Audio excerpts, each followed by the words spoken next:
The creativity choice বুক সামারির ভূমিকা। কি হবে যদি আপনার সেরা আইডিয়াটা কখনো বাস্তব না হয়, আর এখনই কিভাবে এর সমাধান করবেন? এই ছোট সামারিতে আপনি জানতে পারবেন সহজ সায়েন্স প্যাকড উপায় যা দিয়ে হঠাৎ আসা ইন্সপিরেশনকে নিয়মিত ক্রিয়েটিভ কাজে পরিণত করা যায়।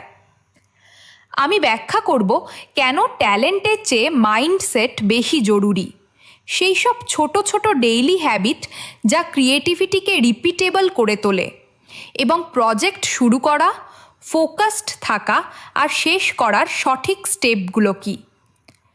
আপনি শিখবেন কিভাবে রিস্ক সামলাতে হয়, বাধাগুলো টপকে যেতে হয়, এবং এমন সিস্টেম তৈরি করতে হয় যা মোটিভেশন কমে গেলেও আইডিয়াগুলোকে এগিয়ে নিয়ে যায়।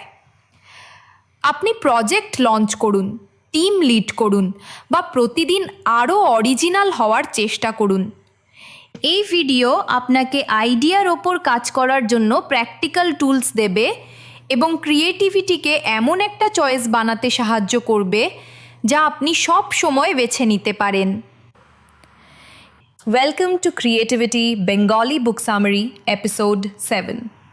এই এপিসোডে আমরা যে বইয়ের বিষয়বস্তু নিয়ে আলোচনা করব সেটি 2025 সালে প্রকাশিত হয়েছে।